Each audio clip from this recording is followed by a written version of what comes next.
চট্টগ্রাম জুড়ে বিস্ফোরণ এবং ফাইটার জেটের সনিক সাউন্ড কতটা বিপজ্জনক ঢাকার জন্য।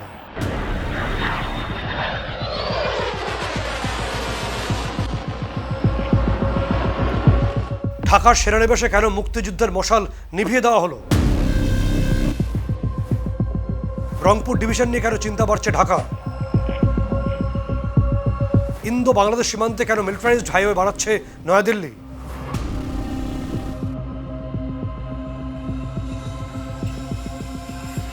কোন সিদ্ধান্তের ফলে ঢাকা আমেরিকার ট্যারিফ কোপে পড়তে চলেছে?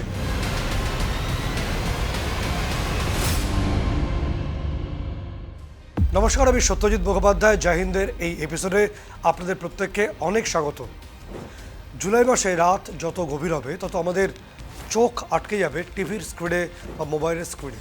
কারণ আমাদের স্বপ্নের যারা ফেরিওয়ালা, আমাদের যারা স্বপ্নের স্টার, অর্থাৎ লিওনেল মেসি থেকে রোনাল্ডো থেকে এমবাপে, এদের প্রত্যেক মুহূর্তের পারফরমেন্স, কীভাবে তারা গোল করছেন আমরা দেখতে উৎসুক।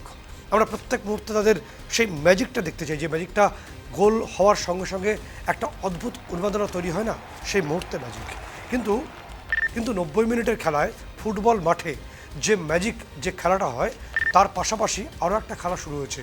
সেই খেলাটা আমাদের ভারতবর্ষ এই এশিয়া মহাদেশের যে অংশে অবস্থিত, অর্থাৎ দক্ষিণ পূর্ব এশিয়া, এই দক্ষিণ পূর্ব এশিয়াতে বা এই জিওপলিটিক্সে একটা অন্য ধরনের খেলা শুরু হয়েছে।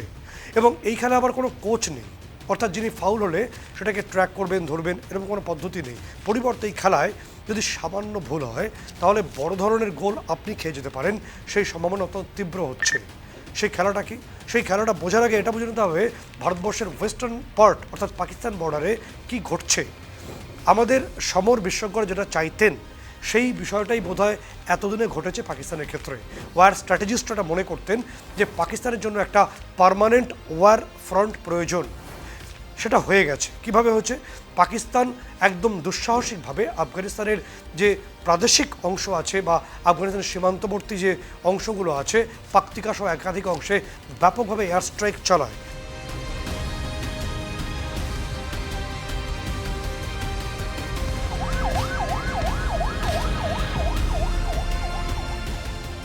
এবং সেই এয়ার স্ট্রাইকের পরিপ্রেক্ষিতে শয়ে আফগান নাগরিকের মৃত্যু হয়েছে, শিশু নারী কেউ বাদ নেই।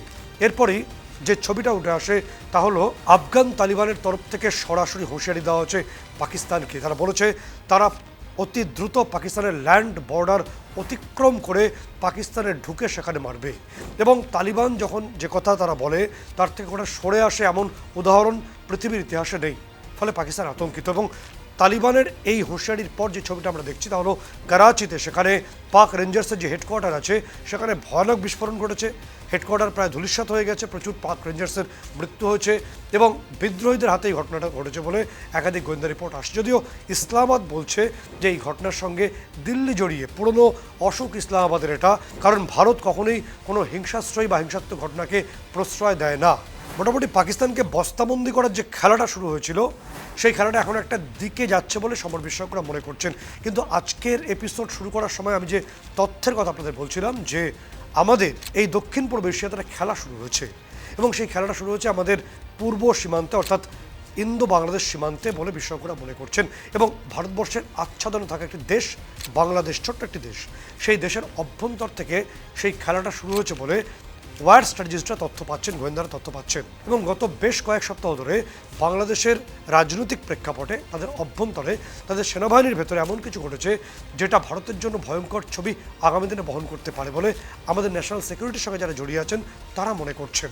গোয়েন্দা রিপোর্ট অনুসারে বেশ কিছু চাঞ্চল্যকর তথ্য আসছে আমাদের হাতে, যেগুলোকে যদি আমরা এক্সামিন করি তাহলে ভারতবর্ষের জন্য একটা ভয়ানক ছবি আমাদের পূর্ব সীমান্তে ইতিমধ্যে তৈরি হয়েছে। তা হলো বাংলাদেশের যে প্রফেশনাল আর্মি রয়েছে বা প্রফেশনাল সেনাবাহিনী রয়েছে, সেই সেনাবাহিনীর যারা শীর্ষ কর্তা রয়েছেন বা শীর্ষ অফিসার রয়েছেন, তাদের রাশকে ক্রমশ আলগা হচ্ছে। সেই তথ্যই তো উঠে আসছে। কারণ আগামী জুলাই মাসে বাংলাদেশ সফরে যাবেন পাকিস্তানের ডেপুটি পিএম ইশাকদারের সফরের আগেই বাংলাদেশ সেনাবাহিনীতে ইসলামীকরণের যে প্রয়াস বা পদ্ধতি তারও দ্রুত গতিতে শুরু হয়েছে। কারণ এর আগেও হয়েছে, কিন্তু এবার সেই পর্বটা আরও দ্রুত গতি পেয়েছে বলে একাধিক অংশ মনে করছে। এবং যে তথ্য আমরা জানতে পারছি সব কিছু ঠিকঠাক থাকলে যে চাঞ্চল্যকর ইনফরমেশন উঠে আসছে তা হলো বাংলাদেশের রাজাকার বলে কুখ্যাত গোলাম আজমের পুত্র ব্রিগেডিয়ার আবদুল্লাহ হিল আমান আজমি, তাকে খুব দ্রুত 4 স্টার জেনারেল ক্যাটাগরিতে উন্নীত করার প্রয়াস শুরু হয়েছে এবং তাকে 4 স্টার জেনারেল ক্যাটাগরিতে উন্নীত করেই বাংলাদেশ সেনাবাহিনীর নিয়ন্ত্রণ অনেকাংশে তার হাতে তুলে দেওয়া হবে। না, আমরা বলছি না। এই বোমাটি বিস্ফোরণ করেছে বা এই তথ্যটি সামনে এনেছে পাকিস্তানের বিখ্যাত পত্রিকা দ্য ক্যাচলাইন। দ্য ক্যাচলাইন তার প্রতিবেদনে বলছে যে রাজাকার গোলাম আজমের পুত্র আবদুল্লাহিল আমান আজমি মনে করে যে পাকিস্তান আলটিমেটলি একটাই দেশ, ওয়েস্ট তার যে ইস্টার্ন পার্ট রয়েছে বাংলাদেশ, সেটা পাকিস্তানের অন্তর্ভুক্ত হওয়া উচিত, এটা মনে করেন আমান আজমি, এবং সেই কারণেই তাকে বাংলাদেশ সেনাবাহিনীর গুরুত্বপূর্ণ পদে নিয়ে আসার চেষ্টা করছে পাকিস্তান লবি। এবং তার পাশাপাশি গোটা বিষয়টা শিলমোহর দিচ্ছে আরও একটি গোপন বৈঠক। আমরা যখন এপিসোড শ্যুট করছি তার আগেই এই বৈঠকটি হয়ে গেছে। একাধিক গোয়েন্দা সূত্র অনুসারে সেই বৈঠকটি ঢাকার একটি গোপন স্থানে হচ্ছে। বাংলাদেশের প্রধানমন্ত্রী তারেক রহমানের প্রধান উপদেষ্টার সঙ্গে পাকিস্তানের হাইকমিশনের ইমরান হায়দারের গোপন বৈঠক হয়। সেই বৈঠকের নির্যাস হলো যে এখন থেকে বাংলাদেশ এবং পাকিস্তান আর্মি আরও ঘনিষ্ঠভাবে কাজ করবে, একে অপরের সঙ্গে যে ইন্টেলিজেন্স ইনফরমেশন তা শেয়ার করবে, এবং যে তথ্য আসছে যে পাকিস্তানপন্থী যারা সেনা শাসক রয়েছেন তাদের গুরুত্বপূর্ণ পদে নিয়ে আসা হবে বাংলাদেশ সেনাবাহিনীর ক্ষেত্রে। অর্থাৎ বাংলাদেশ সেনাবাহিনীর ইসলামীকরণ এবং বাংলাদেশ সেনাবাহিনীর পাকিস্তানিকরণ এই দুটোকে খুব দ্রুত করতে চাইছে এই পর্বে এসে বলে গোয়েন্দা রিপোর্ট আমাদের সামনে আসছে। এবং চাঞ্চল্যকর রিপোর্ট আরও আসছে, তাতে সম্প্রতি বাংলাদেশে যিনি বর্তমান সেনা প্রধান আছেন ওয়াকারুজ্জামান, তিনি হজ করে এসছেন এবং হজ থেকে ফিরে তার লম্বা দাড়ি অনেকেরই চোখে পড়েছে, অনেকে বিস্মিত হয়েছেন সেনাপ্রধানের নতুন অবয়ব দেখে। এবং যে চাঞ্চল্যকর তথ্য আমরা জানতে পারছি যে বাংলাদেশের সেনা হেডকোয়ার্টার যেটি আছে অর্থাৎ ঢাকা সেনানিবাস, সেখানে ৭১-এর মুক্তিযুদ্ধ বা মুক্তিযুদ্ধের চেতনার যে প্রতীক শিখা অনির্বাণ তাকে সম্পূর্ণভাবে নিভিয়ে দেওয়া হয়েছে এবং সেই সিদ্ধান্ত খুব দ্রুত গৃহীত হয়েছে।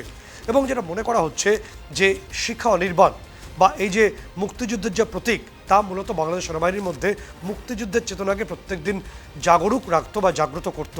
তাকে নিভিয়ে দেওয়ার অর্থ পাকিস্তানপন্থী রাজাকার বা ইসলামীকরণের যে পদ্ধতি তারও দ্রুত হবে সেনাবাহিনীর অভ্যন্তরে বলে একাধিক বিশেষজ্ঞরা মনে করছেন। এবং এই যে শিখা অনির্বাণকে নিভিয়ে দেওয়া হয়েছে সেনানিবাসের অভ্যন্তরে, এটার সঙ্গে বা এই সিদ্ধান্তের সঙ্গে ওয়াকারুজ্জামানের কোনো সম্পর্ক নেই এমনটা বিশেষজ্ঞরা মনে করছেন না। হয়তো ওয়াকারুজ্জামান বাধ্য হয়েছেন, কারণ 2027 সালের জুন মাসে তিনি অবসর গ্রহণ করছেন। হয়তো তিনি এখন জাস্ট এই জামাত বা এই র্যাডিক্যাল ফোর্সের হাতের পুতুল হয়ে জাস্ট বসে আছেন বাংলাদেশের সেনা প্রধান হিসেবে, তার কিছুই করার নেই। এবং তার চোখের সামনে একে একে বিভিন্ন সেনাবাহিনীর গুরুত্বপূর্ণ পোস্টগুলোতে পাকিস্তানপন্থী সেনা কর্তাদের বসানো হবে, তারাই নিয়ন্ত্রণ করবে বাংলাদেশ সেনাকে বলে একটা বড় অংশ মনে করছেন। তাই ভারতবর্ষের কোলের মধ্যে লুকিয়ে থাকা বাংলাদেশ, ঠিক শুনছেন, সেই বাংলাদেশের অভ্যন্তরে আরও এমন কিছু ঘটনা ঘটছে যা কার্যত অনেককে চমকে দেবে। গোয়েন্দা রিপোর্টগুলো তাই আসছে। গোয়েন্দা রিপোর্টে যে তথ্য আসছে তাতে একাধিক গুরুত্বপূর্ণ যে কোভার্ট অপারেশনের পরে দেখা গেছিল যে বাংলাদেশ থেকে তুরস্ক কার্যত পাত্তারি গুটিয়ে চলে গেছিল।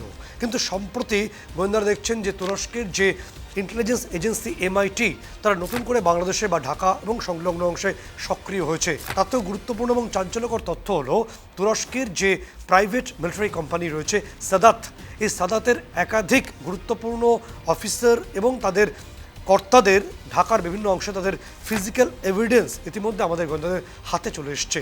সাদাতের ভূমিকা কী থাকে, সাদাত কী করে? সাদাত মূলত বিভিন্ন দেশে তারা যে সমস্ত দেশে এই ধরনের অপারেশন চালায় সেই সমস্ত দেশে গিয়ে তাদের অপারেশন পার্টে ওয়ার স্ট্র্যাটেজি নিয়ে কাজ শুরু করে। বাংলাদেশের সাদাত কী করতে চাইছে এটা বড় প্রশ্ন, তাই তো? মূলত যে তথ্য গোয়েন্দারা জানতে পারছেন, বাংলাদেশ সেনাবাহিনীর যারা অবসরপ্রাপ্ত সেনাকর্তা রয়েছেন, যারা মূলত রাজাকার বা রাজাকারের পরিবারের অন্তর্ভুক্ত, এদেরকে একটা জায়গায় নিয়ে আসা হচ্ছে এবং তার পাশাপাশি বা রোহিঙ্গাদের তরফে যে আরসা জঙ্গি গোষ্ঠী আছে তাদের একটা বড় পার্টকে একটা অংশে নিয়ে আসা হবে। এবার দুটো পার্টকে মিলিয়ে দেওয়া হবে, মিলিয়ে দিয়ে এদেরকে প্রশিক্ষণ দেওয়া শুরু করবে তুরস্কের এই প্রাইভেট মিলিটারি কোম্পানি সাদাত। এবার প্রশ্ন, কী প্রশিক্ষণ? এই প্রশিক্ষণটা মূলত হবে ড্রোন অ্যাটাকের প্রশিক্ষণ, অর্থাৎ ড্রোন ওয়ারফেয়ার শেখানো হবে এই সমস্ত প্রাক্তন সেনাকর্তাদের। এবং একই সঙ্গে সাদাতের তরফে এই প্রাক্তন যারা সেনা অফিসার বা কর্মী জওয়ান আছেন তাদেরকে বুলেট প্রুফ জ্যাকেট এবং অন্যান্য যে অ্যাডভান্স গেজেটস তাদেরকে দেওয়া হবে। ফলে আজকের সবাই দাঁড়িয়ে যে সে আধুনিক যুদ্ধের সঙ্গে এই স্পেশাল টেরার গ্রুপকে সিনক্রোনাইজড করানোর জন্যই সাদাত মূলত এই ধরনের প্রশিক্ষণ দিয়ে থাকে।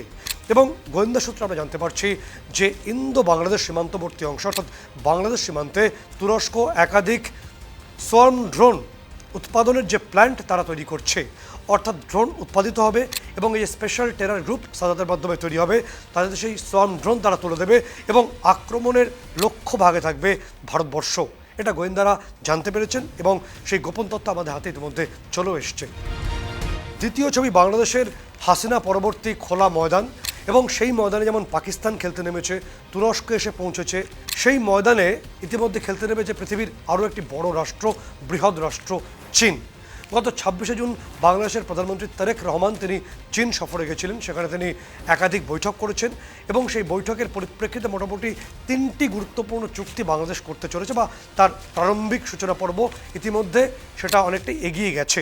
সেই 3টি চুক্তি হলো, প্রথম চুক্তি হলো তিস্তা মহাপ্রকল্প, দ্বিতীয় চুক্তি হলো বাংলাদেশ, চীন এবং মায়ানমার যে ইকোনমিক্যাল করিডর, এবং তৃতীয় চুক্তিটির যেটা অলরেডি ডান বলে মনে করছেন তা হলো চীন বা বেজিং থেকে বাংলাদেশ 24টি J-10C মাল্টিরোল ফাইটার জেট তারা কিনছে। মোটামুটি ডিল ডান হয়ে গেছে, যে তথ্য আমরা জানতে পারছি।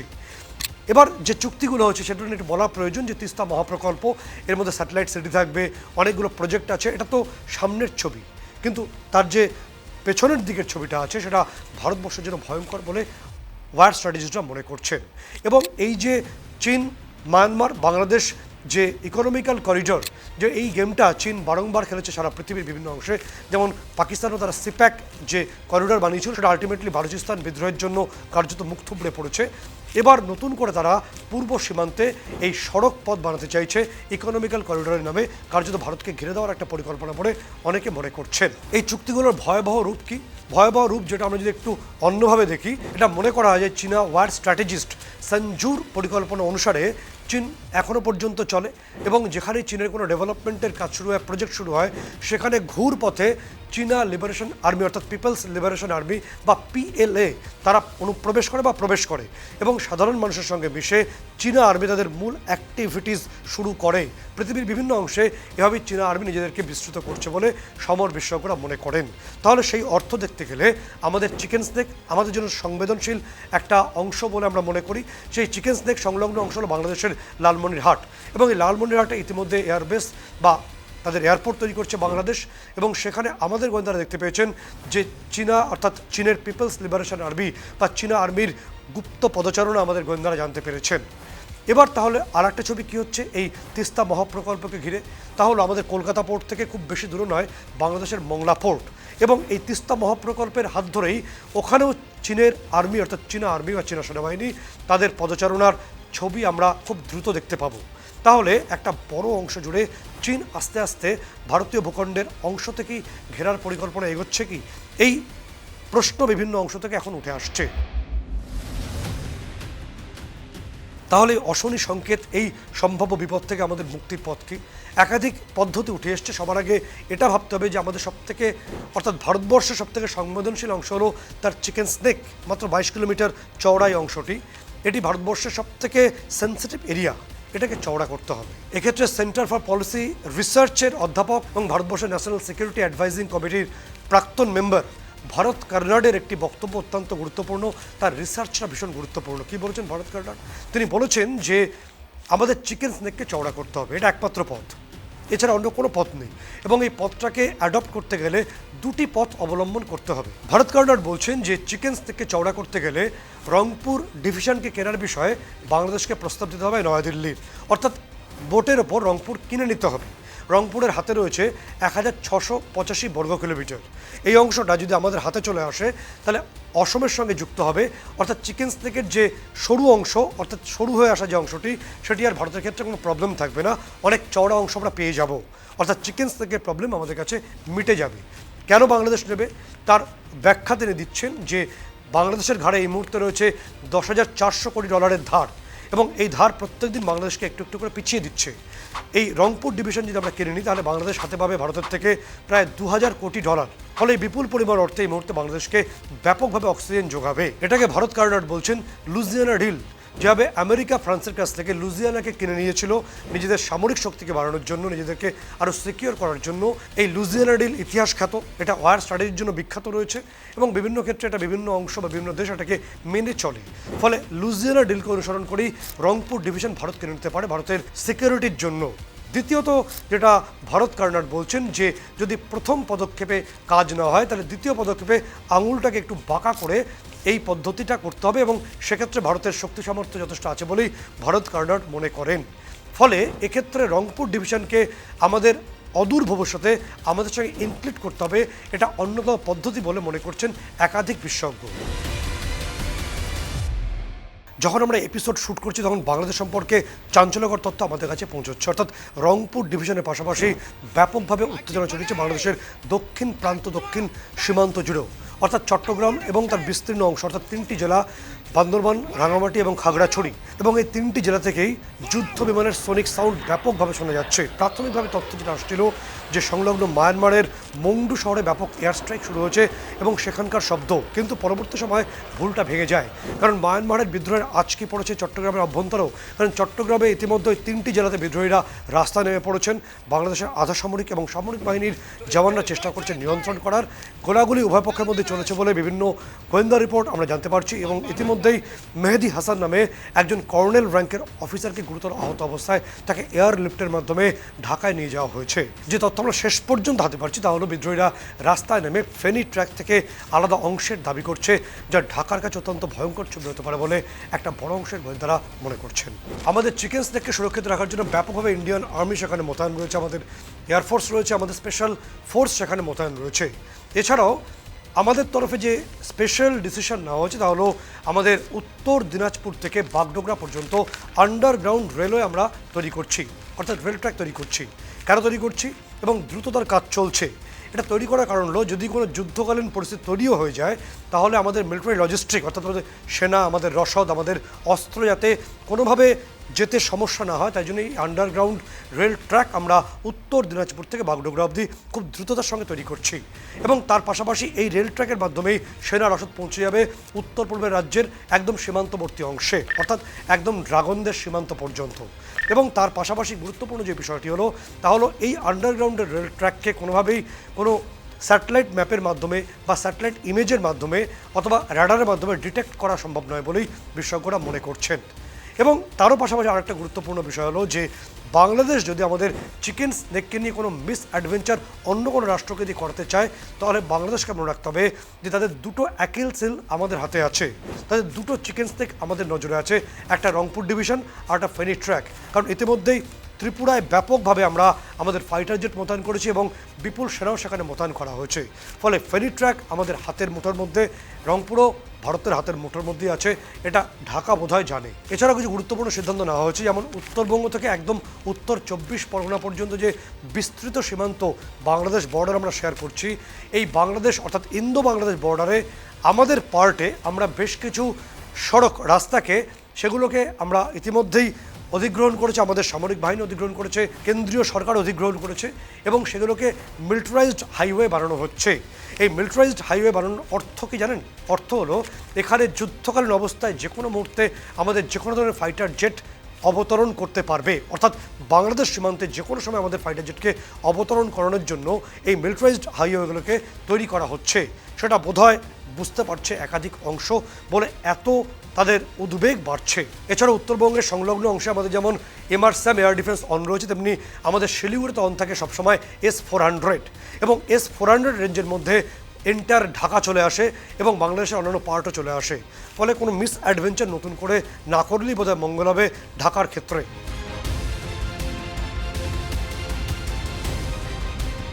আমরা আগেই বলেছিলাম যে তুরস্কের সাদাত তারা ড্রোন অ্যাটাক প্রশিক্ষণ দিচ্ছে এই স্পেশাল টেরর ফোর্সকে, সেই প্রশিক্ষণ পর্ব শুরু হচ্ছে বাংলাদেশে।